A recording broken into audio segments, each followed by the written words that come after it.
Hello, and welcome to another video. Today, we will be learning how to simplify trigonometric expressions. First, let's take a look at some of the trigonometric identities that are listed on the screen. The first part talks about the reciprocal identities. We already looked at them. We learned that the reciprocal of sine is cosecant, we learned the reciprocal of cosine is secant, and we learned that the reciprocal of tangent is cotangent. All we're doing is rewriting them as such. So we know that the reciprocal of sine is cosecant, so we're going to rewrite sine of theta equals 1 over cosecant of theta. And then you can see them all listed.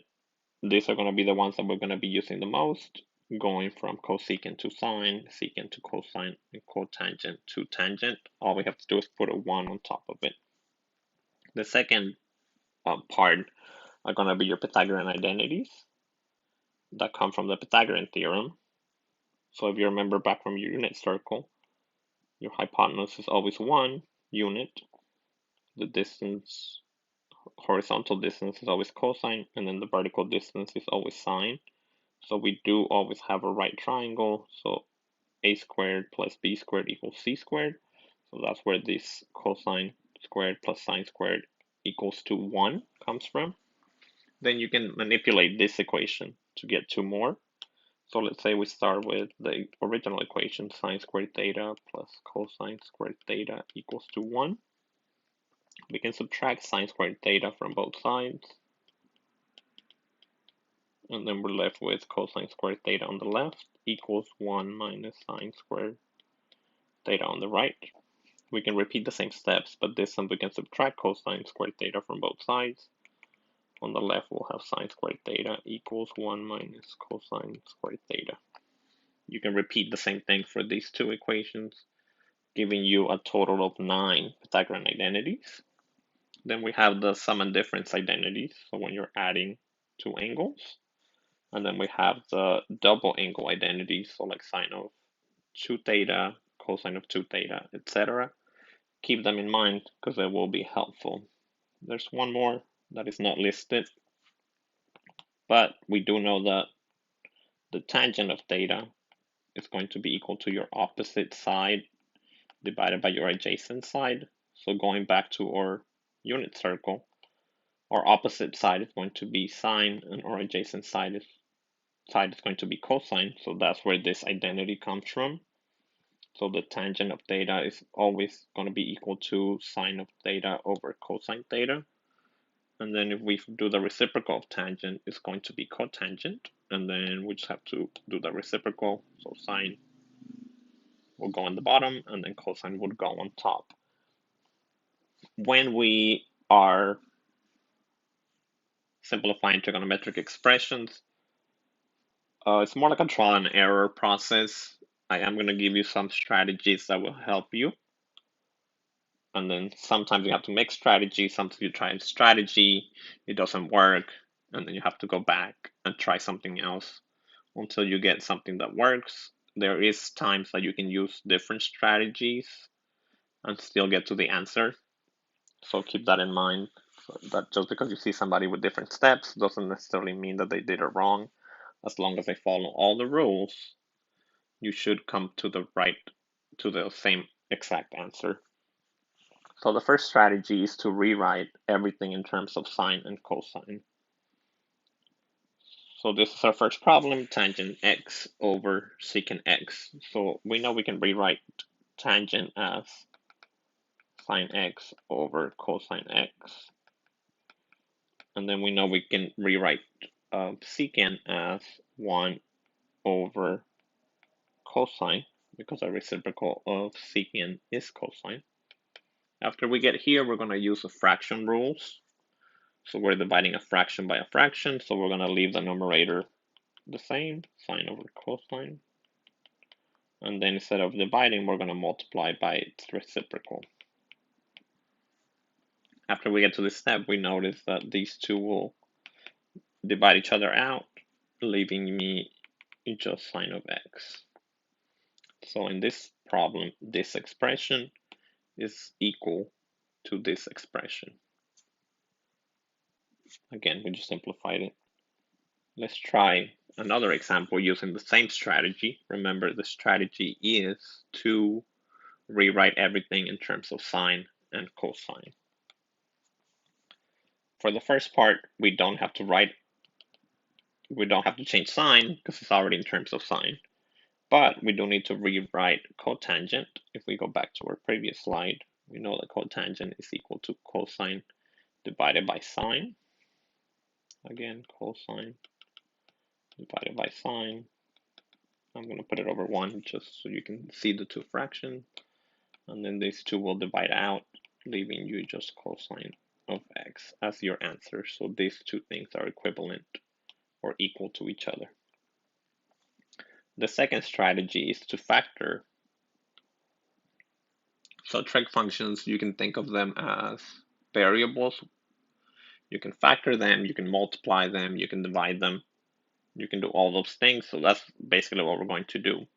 For the first part, we notice that both of these, the term to the left of the minus sign has a cosine, and the term to the right side of the minus sign also has a cosine. So that's what we're going to factor, a cosine. And then we're going to put some big parentheses, and then you can imagine that you're dividing this by cosine, the left side, and then the right side by cosine. Cosine divided by cosine will give me a 1. And then when I do this side, the cosines will divide out, leaving me just minus sine squared x. Remember what I told you, if you see a 1 and a sine squared, it's probably one of your trig identities. So we know that 1 minus sine squared is equal to cosine squared. So I'm going to replace it just to make my process easier to do and get a more simplified answer. So that will be cosine squared. Remember when I said that they're kind of like variables? Think of it as multiplying x times x squared, which will give us x cubed. In this case, it's going to be cosine cubed x. Let's look at another example. On this example, we notice that to the left of the plus sign, we have a sign. To the right of the plus sign, we also have a sign. So we can factor out simply just sine of x, leave my big parentheses, like I said, and then imagine that we're dividing both sides by the sine of x. Imagine you having an x cubed divided by x, which will give you an x squared. So in this case, it will be sine squared x, and these two will divide out, leaving you just cosine squared x. So that was one of your identities. We know that cosine squared plus sine squared is equal to 1. So I'm going to replace this with a 1, giving me sine x times 1, which is just sine of x. Next strategy is finding a common denominator. Well, in order for us to get a denominator, we have to make it into a fraction. So I'm going to use that first strategy that we talked about and then say sine of x stays the same minus cosine of x is going to stay the same. Then I'm going to rewrite cotangent as cosine x over sine x. This should be plus, sorry. I forgot to correct that. Now that I have that, I'm going to say sine of x plus cosine squared x over sine of x. Now I'm ready to make this into a fraction. I'm going to multiply the left side by sine of x over sine of x, giving me sine squared x over sine of x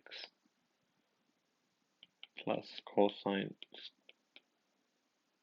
squared of x over sine of x. Now, if we remember, we can combine them into one single fraction because now they have the same denominator, which will be sine squared x plus cosine squared x over sine of x. and then that was one of our trig identities, which is equal to 1. So 1 over sine x, which is cosecant of x. So you want to simplify it as much as you can, so your goal is to get it to one single trig function. Sometimes that is not possible. Keep that in mind. Second example, I am going to do the same thing. I'm going to keep my cosine the same. I don't have to change anything, but I'm going to change tangent to sine of x over cosine of x. And then don't forget you're multiplying that by sine of x. I'm going to simplify a little bit. Plus sine squared x over cosine of x. So I'm going to multiply the left side by cosine of x over cosine of x. The right side, technically I'm multiplying by 1, so I'm not going to write anything. So that will give me cosine squared x over cosine x at the bottom plus sine squared x over cosine x. Now that I have the same denominator, I can add them together. So cosine squared x plus sine squared x over cosine x. I recognize that cosine squared x plus sine squared x is equal to 1. And then the reciprocal of cosine is secant. So that's going to be my answer. The last strategy, or strategy number 4, is pretty easy. It's just splitting a fraction into two different fractions. So as you can see, we have it here. One fraction. What I'm going to do is I am going to divide it into 2. So this will give me the first fraction, and then the minus, from the minus cosine, I'm going to divide that by secant as well.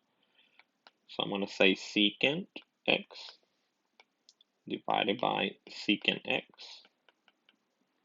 minus cosine x divided by secant x. Before I do anything, I do recognize that secant x divided by secant x is going to be equal to 1. So I'm going to replace that. I'm going to say cosine x over, I'm going to rewrite secant x as 1 over cosine x. And now I'm going to simplify the right side. So I do have 1 minus on the left side.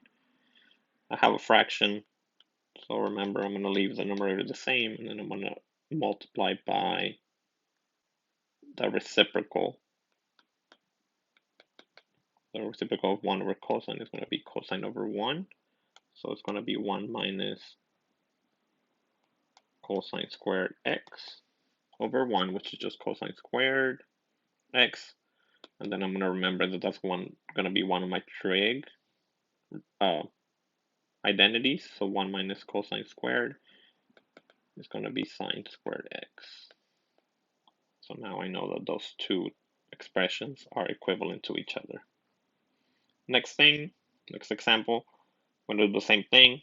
That's a strategy to divide it into two separate fractions. So I'm going to say cosine of x divided by the cosecant of x divided by the cosecant of x minus sine of x divided by the cosecant of x. Again, I recognize that cosecant divided by cosecant is 1 minus sine of x. I'm going to rewrite cosecant as 1 over sine x again, giving me 1 minus, and then I'm going to do the simplification on the right side by dividing the fractions, which means I'm going to rewrite the first one the same, and then I'm going to multiply by the reciprocal, giving me 1 minus sine squared x, which is equal to cosine squared x. Again, this is one of my trig identities. So now that we know all the strategies, we can combine the strategies and solve a problem using multiple of them. So first, on this one, I recognize the 1 minus sine squared. That's one of my trig identities, which is equal to cosine squared of x. So if I see something that can be replaced, I can do it very quickly. in the hopes that it will help me. Now that I have cosine squared x divided by cosine, it's just going to give me cosine of x. So that one was pretty easy. Let's do a harder one on the next page. So it looks very complicated, but once we start working with it, it's actually not that bad. So we recognize that we have two fractions, so the strategy that will make the most sense will be to find the common denominator. So I'm going to multiply the left side by 1 plus sine x divided by 1 plus sine x. And then I'm going to multiply the right side by cosine x over cosine x. That will give me the same denominator. After I do this, I do have to distribute the sine x to both. So that will be sine x plus sine squared x over 1 plus sine x times cosine x on the left side. On the right side, all I have is cosine squared x over the same denominator, 1 plus sine x times cosine of x. Now that I have the same denominator, I can add them together. So now I know I have sine of x plus sine squared x plus cosine squared x, all of that over 1 plus sine x times cosine x. Now I recognize that this is one of my trig identities, sine squared x plus cosine squared x, and that's going to be equal to 1. So in my numerator, I'm going to have sine of x plus 1 over 1 plus sine of x times cosine of x. I do recognize that these two divide out, giving me just 1 over cosine x, which is equal to secant x. So now I know that these two things are equivalent to each other. Whatever I started with is equal to secant x. Thank you for watching, and hopefully you learned something. Don't forget to like the video and subscribe if you haven't. See you next time.